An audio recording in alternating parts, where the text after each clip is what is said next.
On tient à remercier Best Buy, fournisseur officiel pour tout l'équipement technologique du studio de la Commission athlétique. Au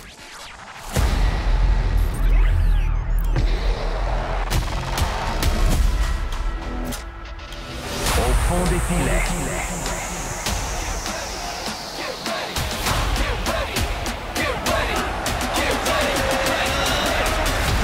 Au fond des filets, le podcast.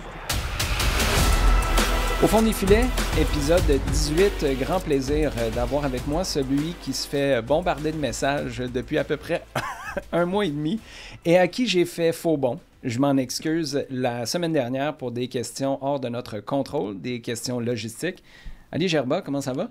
Oh, ça va bien, et toi? Ouais, ça va très bien. T'aimes ça, les gens honnêtes? C'était assez honnête comme intro, hein? C'était assez de carte sur table? C'est transparent. Honnête, l'honnêteté est quelque chose d'autre, mais tu as une transparence.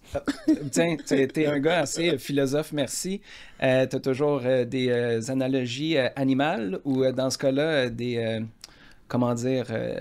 la sémantique intéressante. C'est quoi la différence entre les deux? Entre la transparence puis être honnête? Être honnête, c'est dire la vérité. Être transparent, c'est te laisser savoir.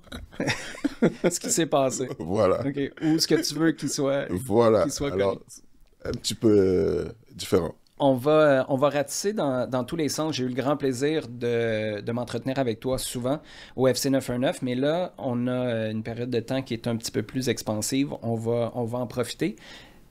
Habituellement, quand on jase, c'est d'actualité de ce qui s'est passé avec l'équipe nationale canadienne que tu as représentée. Combien de fois exactement? 29 matchs? 31. 31? Ouais. Parce qu'il y en a qui disent 29.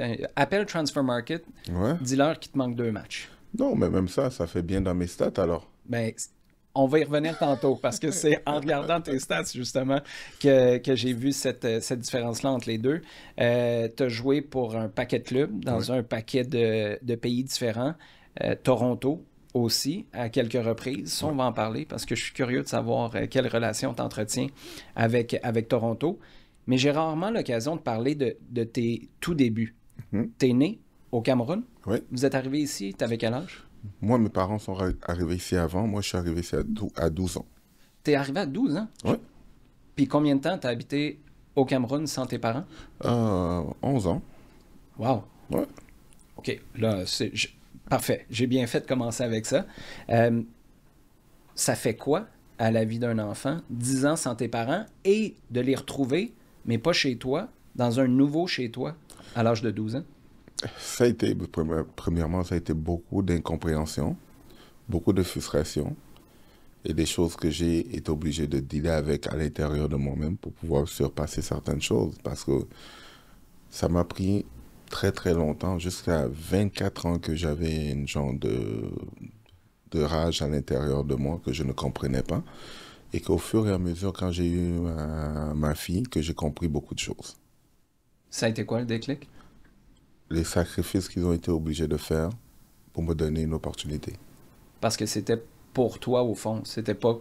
Ce n'était pas pour moi nécessairement, c'était plus pour la famille et donner une opportunité à la famille. Je penserais que le monde est centré autour de moi. Je crois que ce qu'ils ont fait, c'était pour pouvoir aider, premièrement, leur famille du mieux qu'ils pouvaient. Ça fonctionne comment? Ça, c'est dans les années 80. Oui. On s'entend que c'est pas Messenger, c'est pas Internet haute vitesse, puis la téléphonie, il n'y a pas de WhatsApp. Mm-hmm. C'était quoi la fréquence de tes échanges avec tes parents? Il n'y en avait pas, peut-être une fois à chaque année, pour me laisser savoir que oui, ou bien quand ils venaient pour visiter, ou 2 visites. Si l'année était bonne, ça, c'était 2 visites, mais j'étais avec mes oncles et mes tantes, dont la grande famille africaine s'en occupait. Ouais, de là, ça prend un village, toi, c'était littéralement le cas. J'ai eu, au fil des ans, des échanges avec toi. Tu parles souvent avec beaucoup d'admiration de tes parents. Comment cette transition-là se fait pour reconstruire une relation puis être capable de prendre le recul, comme tu dis, de faire « Attends, il me manquait des bouts là, pendant 10 ans. » Déjà faire un travail en soi. Et la réalité que j'ai eu une petite fille, et puis pour voir aussi les choses que je l'ai mis à travers, et réalisé à quel point j'ai été, les gens vont dire dans ma malchance, mais j'ai été chanceux d'avoir une opportunité d'être où je suis aujourd'hui et d'avoir accompli autant et de savoir d'où je suis venu. Donc, avant que j'arrive même à Montréal-Nord, moi, mon plus proche voisin, c'était un gorille. Et je ne dis pas ça pour faire plaisir ou bien pour faire pitié. J'étais dans la forêt, dans la jungle, avec ma grand-mère. Donc, aujourd'hui, je suis capable de réaliser à quel point mes parents m'ont donné une opportunité. Et j'aurais pu la gâcher de être en train de me plaindre de la vie, comment ça a été dur, comment ceci. Mais j'ai pris l'opportunité et avec cette opportunité, j'ai pu accomplir des choses énormes. Penses-tu que si tu avais eu un garçon, tu aurais eu la même prise de conscience? Oui, parce que... C'était d'avoir un enfant. Exactement. Ce n'est pas nécessairement une fille ou bien... Le fait d'avoir un enfant m'a conscientisé à beaucoup de choses. Est-ce que tu as commencé, pour rattacher ça peut-être au soccer pas à ta carrière, est-ce que tu as commencé à prendre des décisions sportives en fonction de ton statut de papa? Oui, parce qu'avant, j'avais le sang chaud et puis je m'en foutais parce que je croyais que j'avais un talent et personne ne pouvait m'arrêter par rapport à ce talent. Et quand j'ai commencé à comprendre un peu plus de la politique, je faisais attention. Il y a de la politique dans le foot? Sois transparent et honnête, s'il te plaît. Il y a la politique partout. Mais dans le foot et dans ces années-là, ce n'était pas ton talent qui parlait. C'était beaucoup plus. Et aujourd'hui, c'est encore ton attitude parce que certaines personnes ne savaient pas comment dealer avec ce que j'avais à l'intérieur de moi, le feu qui brûlait à l'intérieur de moi. Donc aujourd'hui, beaucoup de personnes admirent ça. Quand tu vois un Zlatan, tu vois un Eto'o, et puis tu vas dire, ah mais écoute, c'est comme ça qu'ils sont. Mais le jeune Québécois de Montréal-Nord, comment on pouvait le gérer? Penses-tu que ça aurait été comme ça n'importe où? En France, mettons, en Espagne, ou même aux États-Unis? Penses-tu qu'il y a quelque chose de québécois là-dedans, ou c'était quelque chose qui t'appartenait plus à toi? Non, je me sens pas. Je crois pas que ça soit quelque chose qui a juste à voir avec moi, parce que je peux te donner des exemples et on me le fait souvent référer. Les Anelka, on dit, ah, mais Ali, tu étais un Anelka de. C'est des choses que dans le temps on ne gérait pas de telle façon parce qu'on se disait si tu avais une confiance ou on prenait ça pour arrogance ou bien il se prend pour quelqu'un d'autre, c'est pas juste au Québec que je vais attribuer ça. C'est beaucoup de choses ont changé jusqu'à temps qu'on arrive aujourd'hui de pouvoir dire wow, on laisse quelqu'un qui va s'affirmer, qui va être capable, on est capable aujourd'hui de dealer avec ça. Dans le temps, tu étais réprimandé quand tu avais une attitude de bon, je peux me débrouiller, je peux y arriver tout seul. Dans la vraie vie, là, ça mange quoi en hiver? Une attitude de je peux y arriver, je peux me débrouiller.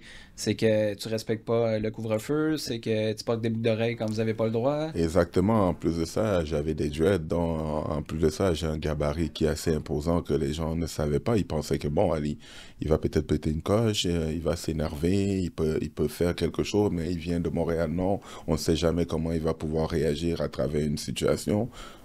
C'était ça le cas. À 24 ans, quand tu prends conscience de ça, de cette rage-là qui, à quelque part, a dû te servir en début de carrière sur le terrain, est-ce que tu perds quelque chose? Est-ce que tu perds un petit edge ou tu es quand même capable d'aller puiser là-dedans à chaque fois que tu es sur un terrain? J'ai toujours été capable de garder... J'ai compris qu'il fallait que je le canaliser beaucoup mieux que ce que je faisais avant. Alors, c'était maintenant de pouvoir, est-ce que tu peux le montrer dans le terrain à la place de le montrer à travers des personnes? Et j'ai commencé à mieux le gérer. Et je n'ai jamais été un bon politicien, je ne serai jamais un bon politicien. Donc, j'ai commencé à faire un peu plus attention. Et étant donné que j'avais une famille, il fallait que je m'occupe maintenant des responsabilités que j'avais moi-même. Quand est-ce que tu as su, moi je peux passer pro? Je l'ai toujours eu à l'intérieur de moi. Même quand tu es en Afrique? Quand je suis en Afrique. Même quand je jouais dans la rue pieds nus, ça a toujours été une habitude. Aujourd'hui, je joue tout le temps. Je n'ai pas de semelle dans mes souliers parce que je suis très, très confortable avec ça. Même quand j'étais en Afrique, je faisais des choses à 6 à 8 ans avec mes cousins, des jeunes qui étaient beaucoup plus âgés que moi, que je savais que le foot était juste en moi. Quelle relation t'entretiens avec l'Afrique maintenant? Y retournes-tu souvent? Y retournes-tu? Ça fait 32 ans que je n'ai pas été. Wow. Par rapport à différents sujets, j'ai été extrêmement occupé avec ma carrière et même quand j'ai arrêté beaucoup de projets, donc ça fait en sorte que je n'ai pas pu retourner. Je voulais retourner avec mon père il y a quelques années, mais le Covid est arrivé parce qu'il y avait la CAN en Afrique au Cameroun. Mais c'est toujours une occasion que j'essaie de pouvoir, je veux pouvoir retourner le plus vite possible. S'il y a un moment, je parlais tout à l'heure de tes sélections, tu as un retour quand même hallucinant. En gros, tu as un but aux 2 matchs en sélection. Tu as une belle carrière comme joueur aussi. S'il y a un moment ou un match que tu pouvais revivre, ce serait lequel? Oh! Il y en a plusieurs parce que j'ai toujours aimé marquer des buts, surtout contre des grandes équipes ou bien durant des grands moments. Il y a un en particulier contre la Jamaïque parce que c'était quelque chose que j'ai eu, même mes amis que j'ai grandi avec, ils m'ont vu faire des choses incroyables dans un terrain de soccer. C'était la première fois qu'ils ont pu voir vraiment ce que je faisais, comme je dis, dans la rue. Et il y a un but comme ça que je me rappelle contre la Jamaïque, je crois que c'était en 2009. Je crois que c'est Mike Akowski qui va dans l'aile. Je crois qu'on était à la 75e minute. Il fallait gagner ce match pour pouvoir passer à la Gold Cup au prochain. Et on avait très bien fait. Et moi, je revenais d'une blessure au genou. Donc, j'avais eu des petits problèmes au genou. Et je ne savais même pas si j'allais commencer le match. Donc, on m'a fait commencer le match. Donc, était difficile. Il y avait un défenseur de grand gabarit. Il m'a frappé tout le long. Mais dans ma tête, j'étais en train de tout analyser. Comment j'allais pouvoir le battre. Et j'avais pas besoin de le battre tout le match. Il fallait que je trouve le moment opportun pour utiliser tous mes atouts pour pouvoir le battre. Alors, c'est quand j'ai vu cette occasion. Et c'est drôle, je coach et puis je dis souvent aux jeunes, c'est de pouvoir analyser des séquences extrêmement vite. Et je me rappelle que j'ai pensé à ça. Dès que le ballon est parti dans les airs, je dis, bon, je ne peux pas contrôler le ballon, il va me frapper. Je ne peux pas aller faire une tête parce que il va me massacrer. Donc, qu'est-ce que je pouvais faire? La chose la plus rapide que je lui ai dit, tu dois le frapper le plus rapidement possible. Parce que dès que ça passe, tu n'as pas le temps de contrôler. Alors, réagis le plus rapidement possible. Donc, quand le ballon est venu, je me rappelle, il venait, reprise de volée, deuxième poteau. Et en plus de ça, j'avais des émotions ça faisait longtemps que je n'avais pas joué. Donc, même dans la célébration, je peux savoir dans quel état j'étais. Et c'est une photo qui me fait toujours plaisir de la voir. Parce que quand je la vois, je suis capable de dire aux gens, je savais exactement à quel moment, qu'est-ce que j'étais, où j'étais dans ma vie en ce moment-là. Elle est accrochée où chez vous, cette photo-là? Elle est accrochée sur le chevet de mon fils. Oh, wow. Ouais, c'est un poster que Issé, un bon ami à moi, qu'on a joué avec en équipe. Exactement, qui me l'a fait une peinture. Elle est énorme. Et c'est mon fils qui a voulu l'avoir dans sa chambre. Wow. Ça, c'était une ligne à l'eau que j'envoyais d'ailleurs avec C'est où chez vous? C'était une histoire pas mal plus intéressante que la réponse à laquelle je m'attendais. Tu as un paquet de maillots, tu as un paquet de souvenirs. J'ai eu l'occasion d'aller faire un tour chez toi une ou 2 fois, d'aller à ton centre Complete Striker à Mirabel aussi. L'item que tu chéris le plus, que tu as encore, que ce soit un item qui t'a appartenu et que tu as gardé ou qu'on t'a donné, ce serait lequel? Il y a plusieurs, et puis je ne veux pas faire de jaloux entre mes amis ou quoi que ce soit, et puis parce que je trouve que le chandail, premièrement... Ça... name drop, un gros joueur, là, qui n'est pas vraiment un ami, puis... Il n'y a pas besoin de drop un gros joueur ou quoi que ce soit, mais il y a un ballon que moi... Quand j'ai commencé dans la MLS, les gens ne se rappellent pas, ça fait très très longtemps, j'ai été un des premiers, et si ce n'est pas le premier Québécois à avoir été drafté dans la MLS. C'était à Miami? Exactement. Et pour moi, encore, j'ai le premier. Et ça s'appelait le Fusion, là. Fusion. Pour que les gens comprennent, c'était pas l'Inter voilà. Miami, on était loin de là. Voilà. Dans mes débuts, j'ai un des premiers. Moi, je l'ai encore. Je l'ai encore chez moi.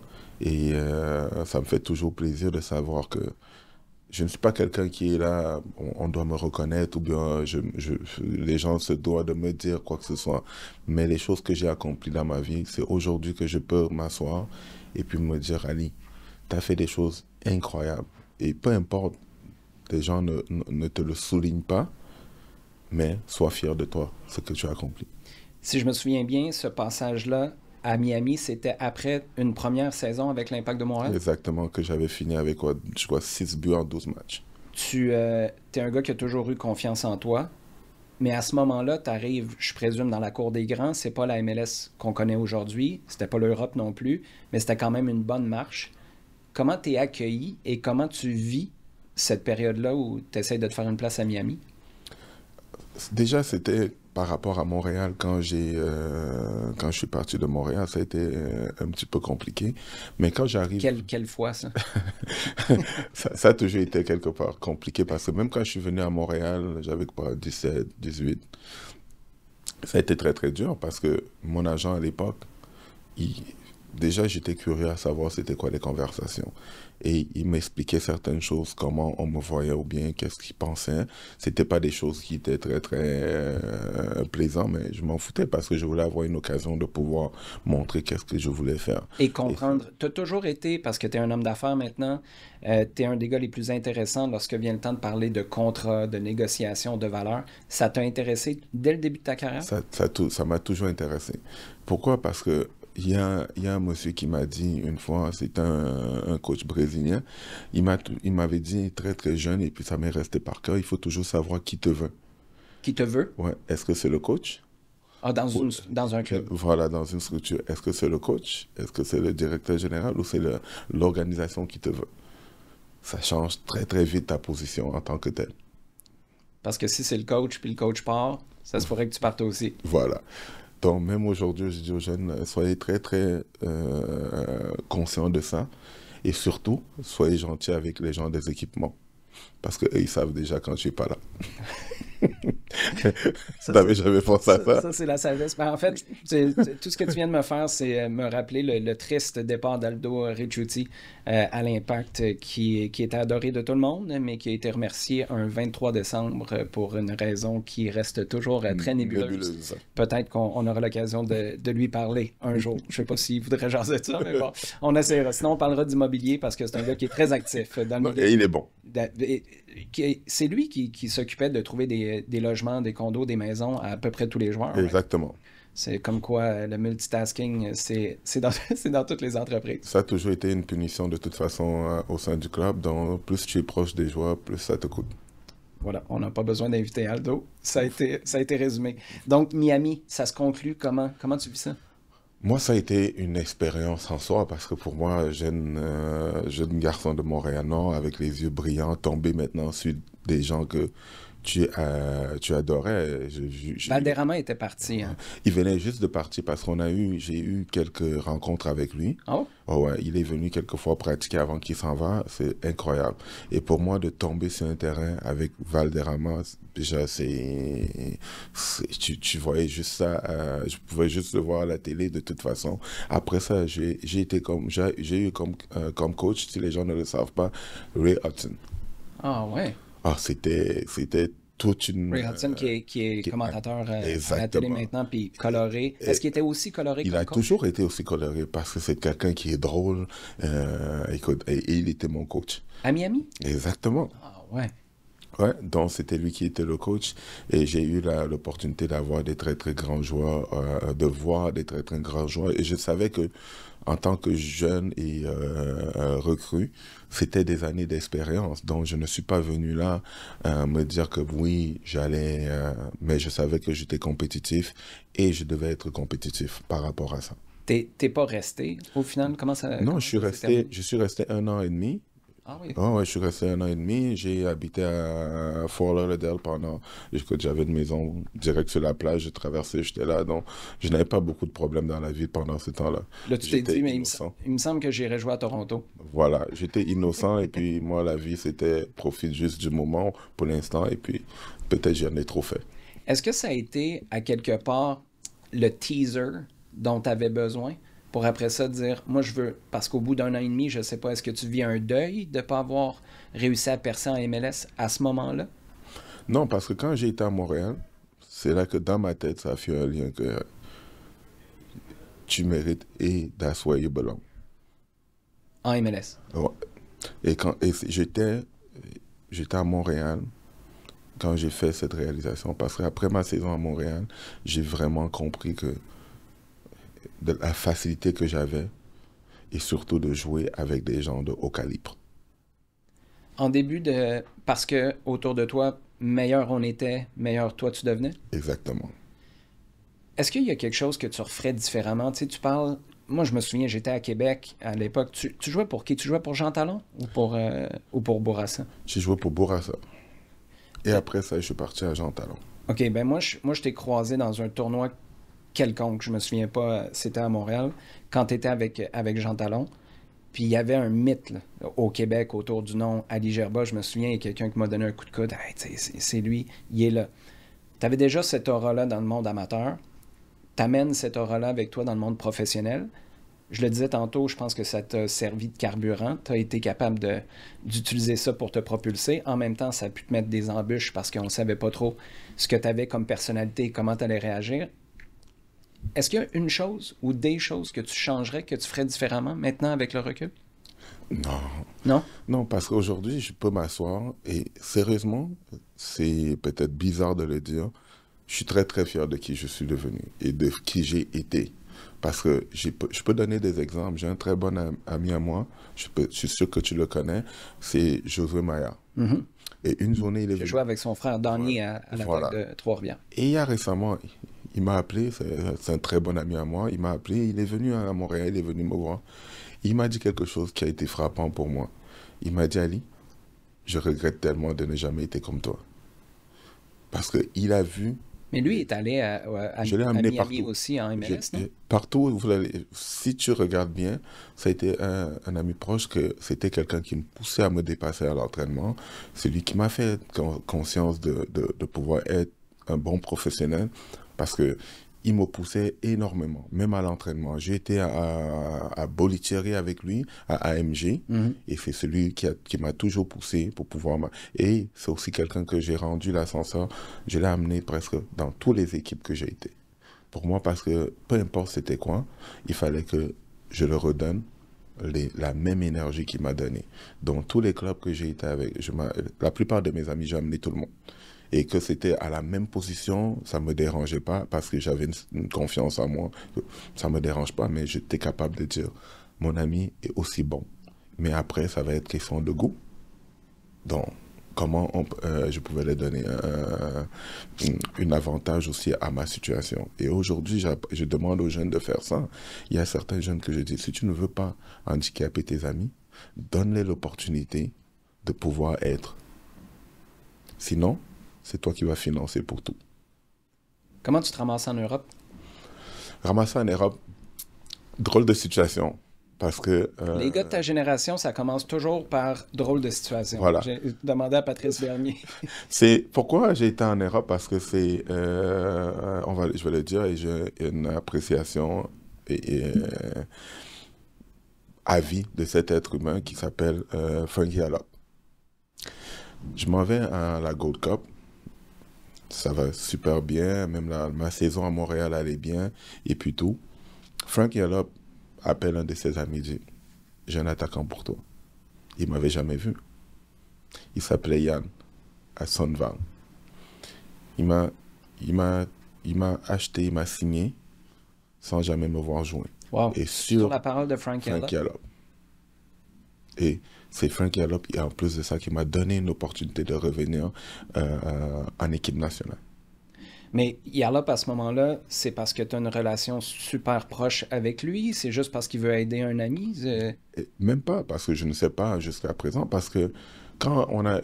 Bon, je dis on. J'ai eu des problèmes avec l'équipe nationale et j'avais décidé de ne plus aller. Parce qu'il y a une façon qu'ils ont traité les Québécois et certains de mes amis proches très, très méchamment. Et j'avais décidé, parce que c'est à l'époque, c'est un entraîneur, je ne veux pas nommer son nom, il a ses propres démons à gérer, que on a appris après que ce n'était pas quelqu'un qui était bien dans sa tête. Donc, il a fait des choses incroyables à des joueurs. Il a fait abandonner certains joueurs le soccer. Et j'avais pris une décision de ne plus aller. Et c'est après, c'était l'entraîneur allemand, là, comment il s'appelle encore? Il y avait un entraîneur allemand qui est venu en équipe canadienne. C'est lui qui a demandé à l'autre entraîneur qui a été méchant avec certaines personnes de venir s'excuser à Montréal envers moi. Oh, je l'ai fait attendre 2 heures dans le vestiaire avant de sortir. Et c'est de là que je suis retourné en équipe nationale. Et c'est ça qui a mené à ton passage. Exactement. Et c'est là que je me suis retrouvé avec Frank Yarlop, qui a donné l'opportunité, qui a dit, écoute, j'ai un attaquant pour toi, incroyable. Il dit, Ali, il m'a dit ça et je savais que je ne faisais pas fausse route. Ils m'ont acheté tout de suite de Montréal. Et même là, quand ils m'ont acheté, ça c'est d'autres petites technicalités que on m'a fait au niveau de Montréal, que après je n'ai pas apprécié parce que j'ai appris ça après. Dans le fond, il y a de l'argent qui est tombé entre deux chaises. Voilà. Qu'est-ce que l'argent change? Quand tu arrives dans le vrai milieu pro, là, tu commences à signer des contrats, tu commences à regarder ton ami à côté qui a été récompensé par X ou au contraire, pas récompensé. Ça change quoi dans la vie d'un athlète? Je le dis beaucoup à mes jeunes et à mes jeunes joueuses. Je dis, pour moi, ça n'a pas changé quelque chose parce que j'étais le petit garçon qui voulait jouer au soccer, qui voulait juste s'amuser. Le soccer, pour moi, était la façon d'évacuer mes problèmes, mon stress. Donne-moi un ballon et puis j'oubliais tout. Et j'ai toujours été comme ça. Je dis, même quand j'avais des intentions de jouer professionnel, je ne savais pas qu'il gagnait autant de sous. Donc, pour moi, venir C'était pas ça de le l'Afrique, motivateur. voilà, moi, j'aimais juste m'exprimer avec un ballon. Donc, mes amis vont dire à n'importe qui, Ali n'a jamais parlé d'argent. Et même quand je suis entré là, j'ai compris que l'argent et le professionnalisme en tant que joueur professionnel changeaient quand l'argent était en place. Et il y a beaucoup de choses que je n'ai pas aimées du monde professionnel à cause de l'argent. Parce que là, maintenant, je ne jouais plus pour me faire plaisir. Je jouais pour pouvoir avoir des bonus. Et je comprenais que les gens n'allaient pas me passer un ballon parce que je ne faisais pas partie de leur bonus, ou bien ils me passaient le ballon parce qu'ils voulaient faire leur bonus. Et j'ai été obligé de changer ma façon encore de m'adapter. Et maintenant, c'était de comment j'utilisais les gens dans le terrain, de pouvoir venir à leur ambition en même temps que je leur donnais l'occasion de remplir leurs ambitions. En gros, tu es en train de me dire, fais des appels dans la surface pour celui qui a des bonnies pour les passes décisives, pas pour les buts. Après, c'est comme ça que j'ai commencé à comprendre c'est quoi les positions. C'est pour ça que ma curiosité de vouloir comprendre les contrats faisait en sorte que je comprenais ce qui se passait maintenant dans le jeu. Je savais que le gars ne veut pas te passer le ballon parce que c'est ça qui est dans son... Étant donné que si quelqu'un a des assists et je peux le montrer que je marque des buts, entre moi et puis toi, il va passer le ballon à qui? C'est un joint venture. Voilà. Et il n'a pas le choix de dealer avec moi parce que je suis un mal nécessaire. Est-ce que ça a toujours été clair? Il y a une réflexion d'entrepreneur ou de... peut-être de vendeur aussi, si tu avais un projet à vendre à quelqu'un, hey, toi puis moi, on fait de la business ensemble, ça va bien aller. Est-ce que ce côté-là, entrepreneurial, tu l'as toujours senti ou c'est vraiment juste après ta carrière que ça a été clair que tu voulais te lancer en affaires? Mais premièrement, me lancer en affaires, ça a été aussi la passion, ça aussi de pouvoir voir ce que mes parents ont accompli et comment ils dealaient avec les affaires dans une maison d'affaires. Je n'avais pas le choix d'apprendre. Je suis le fils aîné, donc je comprenais les choses un peu plus vite. Je savais c'était quoi certaines choses. Qu'est-ce qu'ils font tes parents? Excuse-moi. Mes parents aujourd'hui, bon, aujourd'hui c'est différent parce qu'ils sont en semi-retraite. Mon père a été un grand journaliste au Cameroun. Donc, ma mère aujourd'hui, elle est sénatrice. Juste comme ça. Donc, c'est des gens qui ont, comment je dis, une drive exceptionnelle. Et c'est pas parce que c'est mes parents, moi je sais de où ils viennent. En plus. Donc, je comprends et je respecte beaucoup ce qu'ils ont fait pour être là. Donc, à la sortie, c'était clair qu'à un certain moment, tu allais te lancer en affaires. Bien sûr, parce que je m'impliquais déjà dans les affaires de mes parents, parce que c'est quelque chose qui m'intéressait. Moi, j'aime ça, les négos. J'ai toujours aimé les négociations. Pourquoi? C'est de comprendre l'autre individu pour être bon à ce que tu fais. La plupart des gens, quand ils entrent dans une pièce, ils ne voient pas c'est quoi les besoins de l'autre. Ils voient juste ce qu'ils veulent. Mais quand tu comprends l'autre ce qu'il veut, là, tu comprends mieux la position de pouvoir dealer avec. Est-ce qu'il y a un pays dans lequel tu as joué? Tu as joué en Suède, en Norvège, en Allemagne, en Angleterre, aux États-Unis, puis au Canada. Est-ce qu'il m'en manque un? En Espagne? Tu as joué en Espagne aussi? J'ai été à Valencia, les gens ne le savent pas. Non. J'ai été à Ça Valencia. apparaît même pas, ça. Exactement. J'ai été là pendant 8 mois Oh, quand même. à Valencia. À quel moment? Et c'était quoi à l'époque des Mendieta? Wow. J'ai joué avec, j'ai fait des matchs à huis clos avec les Mendieta quand ils ont gagné beaucoup de gens n'ont. C'était la Ligue Europa, là? Ou Ils ont gagné la Champions League cette année-là, je crois, Valencia. Wow. OK, ben, ajoute l'Espagne à ça. Est-ce qu'il y a un pays où la manière de faire de la business collait plus à ta philosophie que les autres? Ou est-ce que c'était plus facile de négocier pour toi? Tu vas me dire l'année où tu as marqué une tonne de buts puis tu pouvais demander ce que tu voulais. Mais ça a toujours été là, je peux pas dire, parce que le business du soccer que j'ai compris, c'était au niveau de tu es bon, on te veut, tu es pas bon, et surtout en tant qu'attaquant. Ouais, c'est assez binaire. Voilà. Et un coach m'a dit une fois, qu'est-ce que tu as fait pour moi hier? Ouais, en anglais, c'était What you done for me lately? Ouais. Alors, pour moi, j'ai compris tout de suite, c'est que tu vas être toujours dans une meilleure position de négocier si tu as bien fait l'année passée.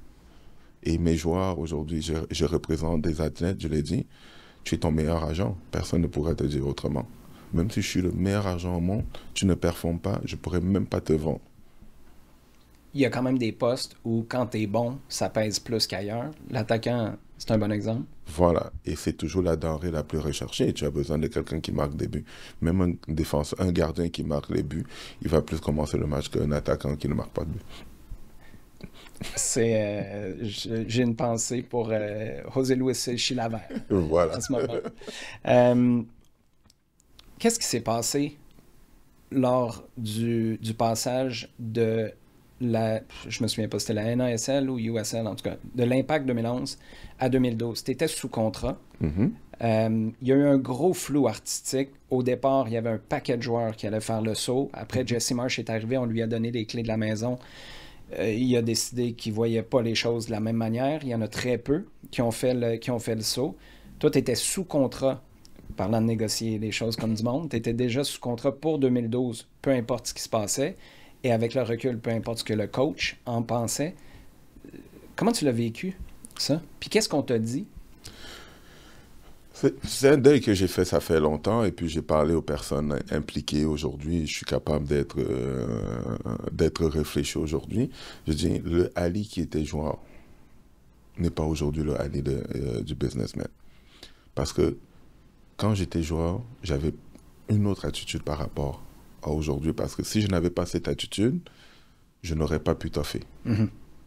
Donc cette attitude m'a appris à survivre dans le milieu de soccer. Et pour moi, et je garde toujours ça aussi, je n'ai pas besoin de replonger là-dessus, on en a déjà parlé à plusieurs occasions, que ce soit des implications comme même Nick DeSantis, il y a récemment que, écoute, Je lui ai parlé, j'étais le voir, je crois que c'était un lancement d'une autre agence à Montréal que je suis allé, c'était des amis à moi et je lui ai dit, Nick, on a fait des combats ensemble, on a eu des expériences ensemble, mais la vie est trop courte pour qu'on continue à avoir une dent contre l'autre, surtout pour des choses qui ont été dans une ancienne vie. Et c'est comme ça que on a mis la hache de guerre de côté. Aujourd'hui, c'est quelqu'un que j'apprécie, je parle. Je l'ai toujours apprécié, c'est pas par rapport à les dire ou ne pas dire. La même chose au niveau de la famille Saputo. J'ai même la femme de Joey, une fois je l'ai dit, je serai toujours reconnaissant. Pourquoi? Pour Joey de m'avoir donné une opportunité d'être professionnel. Aujourd'hui, si quelqu'un n'aime pas la façon qu'il conduit son bateau ou quoi que ce soit, va t'acheter le tien et fais ce que tu veux avec. Et c'est ça que j'ai compris à la vie. Mais je dois donner toujours ce qui le revient à Joey. Il m'a donné l'opportunité d'être un joueur professionnel. Peu importe c'est quoi les combats qu'on a eu à faire ou quoi que ce soit, ça va toujours être la chose la plus reconnaissante que j'ai à travers lui. Et quand je le vois, je vais toujours avoir l'intention de le serrer la main, dire allô, parce que je suis reconnaissant de tout ce qu'il a pu faire. Pour moi, pour être un joueur, est-ce qu'il a fait du mieux qu'il a pu ou bien il a fait... On n'en a rien à foutre. Ayant dit ça, tu vois Justin Brown jouer en 2012. Là. Oui. Et toi, tu es sur ton pouf ou dans ton spa en train de fumer un cigare. Tu te dis quoi? Je peux pas croire que tu te dis pas, hey. Mais j'ai été. Puis c'est pas un manque de respect à Justin Brown. Non, mais... c'est sûr que j'ai été comment je dis, j'ai eu même pas, les mots ne sont pas petits, j'ai eu de la haine déjà pour le club dans lequel j'ai toujours porté les couleurs avec fierté. Pourquoi ça a été un gros symbole à ma vie de pouvoir dire que j'ai motivé des gens, j'ai joué ici quand même quand je ne recevais rien, et porter ce chandail-là a été... Parce qu'aujourd'hui, on donne des noms qui sont les symboles du CF ou quoi que ce soit, ou de l'Impact de Montréal. Mais il y en a des gens qui sont venus ici, ils ont parlé peu, ils ont fait beaucoup. Et aujourd'hui, on calcule leur reconnaissance par la dureté et non pas par le service rendu. En ce sens-là, tu places Didier Drogba où dans l'échiquier, dans l'histoire de l'Impact? Moi, je veux dire, moi, pendant 2 ans, j'ai boycotté le CF Montréal. Quand Didier Drogba est arrivé, même si c'est un ami personnel à moi, je suis allé acheter mes billets de saison. Ça a été le point de bascule. Voilà. Alors, aujourd'hui, pour moi, quand je mets Didier Drogba, les Thierry Henry, les Nesta, premièrement, c'est des gens qui ont fait beaucoup pour la culture de foot, et avoir le privilège de les voir à Montréal, écoute, il faut respecter. Tu as joué, je pense à Drogba, son dernier match à Montréal était contre Toronto. Tu es un gars de Montréal, tu as représenté le Lynx de Toronto 2 fois. Oui. Le Toronto FC en MLS. T'entretiens quoi comme relation avec Toronto, la ville, le Toronto FC? Tu demandes aux fans de Montréal, je pense que la question se pose même pas. Toi, tu te situes où? Parce que ça a quand même été une ville puis des clubs importants pour toi. Parce que moi, c'est rare. Quand je réfléchis par rapport à ces décisions où j'ai joué, où Montréal peut-être et Toronto, Montréal reste que c'est ma ville. Tu peux rien y faire avec. Et Toronto était ma ville adoptive. Et aujourd'hui, moi j'appelle ça, par rapport à moi, c'est 2 co-parenting que... T'as la garde partagée. Voilà. Alors, et même au niveau des spectateurs, des fans, j'ai rarement vu des fans de Toronto qui me détestaient ou des fans de Montréal qui me détestaient par rapport à ça. Et je crois qu'ils ont compris depuis le début que je n'étais pas là pour en faire une guerre politique à la place de montrer mon talent. Et ça a toujours été question de talent. Donc, pourquoi toutes ces années que j'ai changé, quand les gens me demandent, je l'ai dit, c'est quoi la transparence? Je faisais une bonne année, je voulais avoir des sous en me disant on ne pouvait pas me payer, mais l'autre était prêt de me payer. Et vice-versa. Et à la fin de la journée, tu vas où? où on t'apprécie en te montrant un chèque. Donc, tu ne joues pas... je ne jouais pas et je n'étais pas là en train de venir juste pour me tenir, comme on dit, pour me pogner le beigne.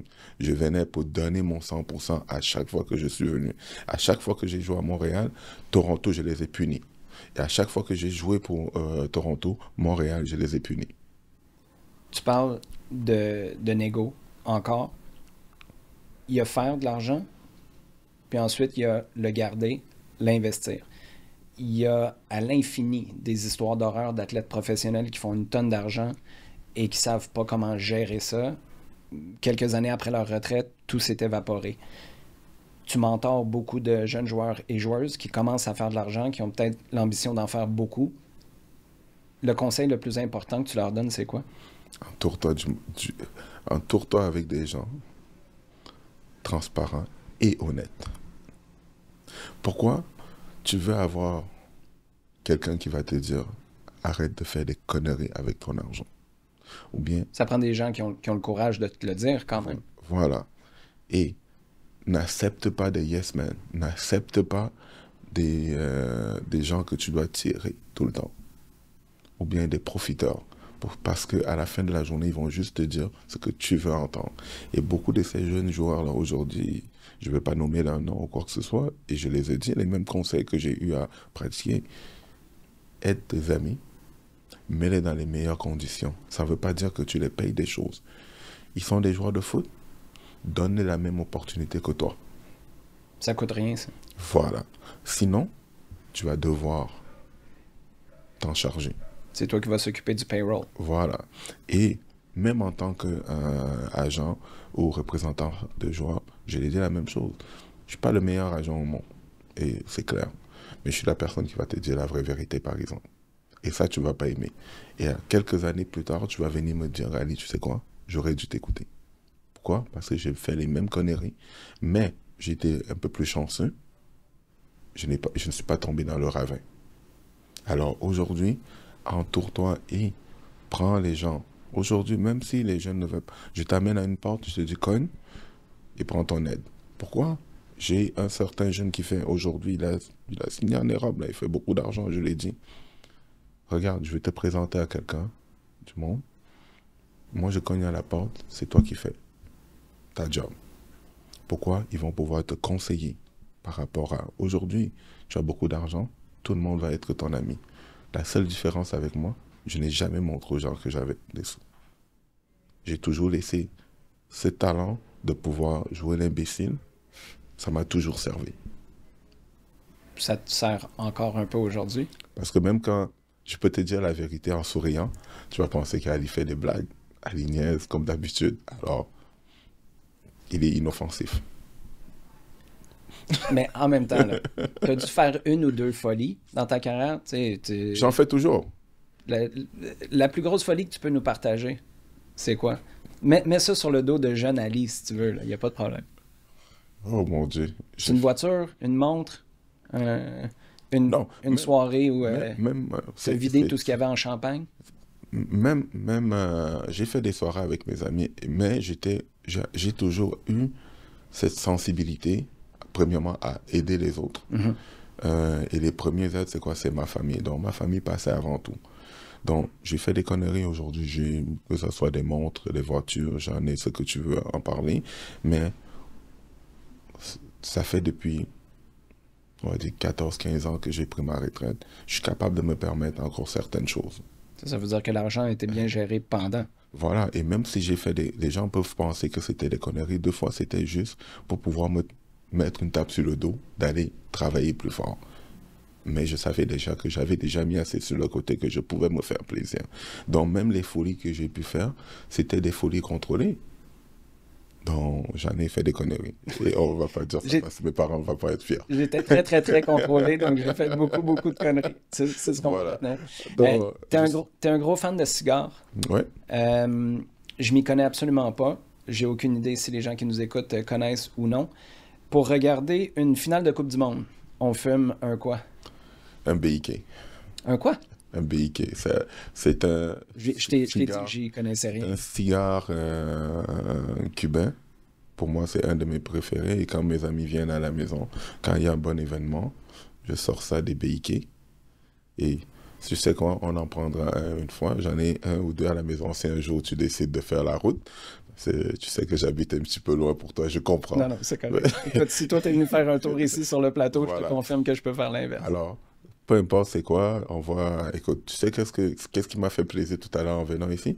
Je suis allé faire une commission et puis je remontais Saint-Laurent.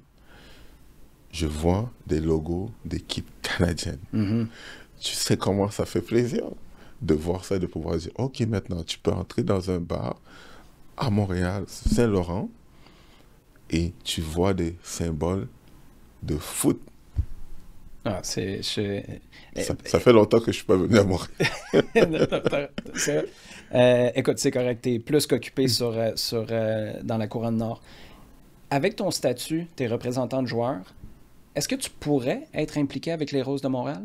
Ou tu peux pas, ou il y aurait un conflit d'intérêts? Il y a pas de... Présentement, il n'y aurait pas de conflit d'intérêt.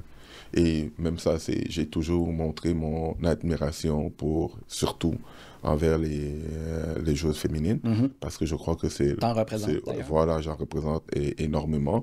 Et c'est le sport que je crois qui va prendre le plus d'expansion au monde, présentement, le sport féminin. Et c'est quelque chose que je n'ai pas besoin je ne cherche pas d'emploi. Présentement, je ne cherche pas de reconnaissance. Mais comme investisseur, il y en a déjà si quelqu'un a besoin, si quelqu'un veut de ma présence, de mon expertise, il sait où me trouver. As-tu parlé avec les Roses? Bon, je suis allé à l'événement de lancement. C'est beaucoup de personnes que je connais à l'interne et ils savent ma position, ils savent mon intérêt ou quoi que ce soit. Mais à la fin de la journée aussi, comme je dis, je suis pas en train de quitter une job ou quitter un investissement. J'en ai fait des investissements que je sais combien ça prend pour aller là. Et pour certains, peut-être aussi, il faut laisser la lumière à certains. T'es le maître des trois petits points à la fin d'une phrase, qui laisse juste les choses en suspension. J'ai l'impression qu'à chaque fois, ça pourrait mener à un autre podcast au complet. Mais là, le temps file. Je veux te poser encore quelques petites questions en terminant. Que ce soit un gars avec qui tu as partagé le terrain ou que tu as affronté, le plus impressionnant que tu as croisé, c'était qui? Moi, je le dis souvent et il y en a plusieurs. Et ce que moi, j'en suis très, très fier, c'est nos joueurs canadiens. Moi, c'est un ami à moi, Julien de Guzman, Atiba Hutchinson, Di Rosario, de faire les choses qu'ils ont fait et qu'on a fait il y a longtemps. Ouais, pré-médias sociaux. Julien de Guzman, je pense pas qu'il y a grand monde au Québec qui saisit à quel point il est arrivé près ou carrément au top. C'est pas qu'il est arrivé près, il a été au top. À la couronne, voilà. C'était une grosse génération. Voilà, et moi, avoir l'opportunité de pouvoir partager le terrain avec ces gens-là, et les Atiba Hutchinson, des Rosario, et même des joueurs locaux, des Patrice Bernier de ce monde, les gens ne leur donnent pas assez de mérite. Et ne donnent pas assez de mérite ce qui a été accompli.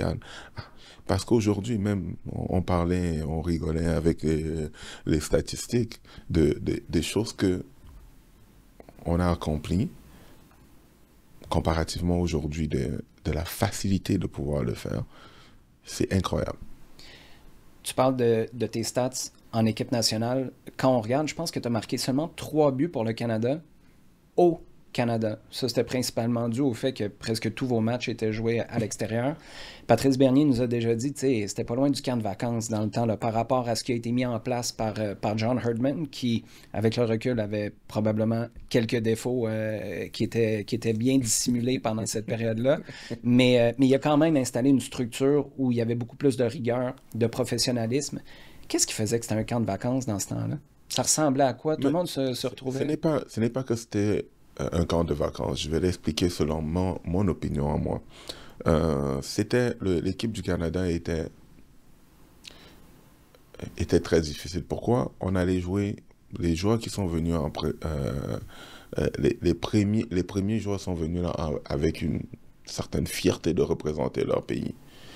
Mais au niveau de l'organisation et la préparation pour un match, c'est là que certains ont abandonné.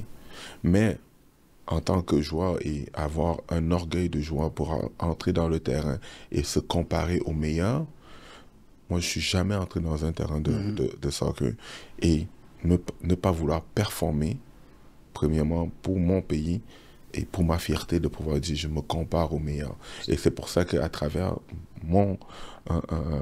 mes résumés, on va voir qu'Ali a marqué parmi les meilleures équipes, mes meilleurs joueurs. Il a toujours été capable. Un doublé contre le Mexique. Voilà, il a toujours été capable de... et c'était pas n'importe qui, c'était comment il s'appelle encore, il joue avec Barcelone. Marquez, qui était défenseur central. Ça se plug bien dans une conversation, ça? Ouais, écoute, il faut être... Aujourd'hui, il n'y a pas eu les temps des réseaux sociaux pour que les gens sachent c'est quoi mes accomplissements. Et de temps en temps, c'est d'autres qui me rappellent même les choses que j'ai accomplies.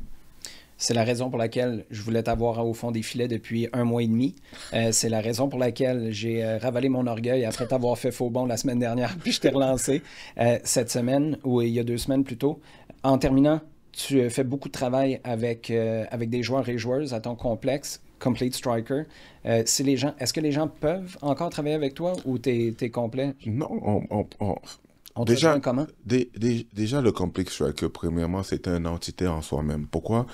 Moi, je dis souvent aux gens, parce que j'ai eu l'opportunité à parler à certains gens que je respecte beaucoup, et il y en a certains qui m'ont dit, mais Ali, on ne comprend pas, est-ce que c'est juste ta place à toi? Non, Complete Striker est un espace locatif. Pourquoi j'ai voulu le mettre en place? Parce qu'il y a beaucoup de gens comme moi qui sont des entraîneurs privés, qui sont des coachs privés, qui aimeraient trouver des places parce que voilà, c'est très difficile pour nous. Tu as été dans le milieu, tu sais comment ça se passe, que c'est très difficile. D'abord, c'est une place de location des espaces. Et après, en même temps, dans la location d'espace, moi, j'ai un petit business qui fait en sorte que je représente des athlètes, je peux représenter n'importe qui, j'entraîne des athlètes, je peux entraîner n'importe qui. Je n'ai pas de favoris parce que où tu as signé avec mon entité, qui est AIMA pour la représentation d'athlètes ou pas, je suis un fervent passionné d'aider ma communauté. Donc, peu importe avec qui tu as signé ou qui tu n'as pas signé, tu as besoin d'aide d'Ali Jarba, il va être là et il va pouvoir le faire avec plaisir et non sans vouloir te convaincre de changer de bateau ou bien d'aller avec moi parce qu'à la fin de la journée, je veux toujours avoir une belle relation avec le monde. C'est que le jour, il y a Snoop qui l'a dit une fois, « The way you get them is the way you lose them ». Et pour moi, c'est très, très symbolique. Donc, un joueur qui quitte son agence, un jour, il va me quitter aussi. Je préfère quelqu'un qui vient là parce que il vient, pas parce que je l'ai convaincu, il vient là, mais parce que c'est la bonne chose à faire pour lui. Ce serait un sacrilège pour moi, Ali Gerba, de ne pas terminer cet épisode-là avec toi sur une citation de Snoop Dogg. Donc, c'est là-dessus qu'on va juste tout arrêter. Je te remercie beaucoup d'être passé. Ça fait plaisir et n'importe quand. Et puis, c'est toujours, sérieusement, c'est toujours un honneur et un plaisir de te parler parce que c'est différent des autres personnes que tu trouves à Montréal. Donc, parlons peu. Plaisir partagé.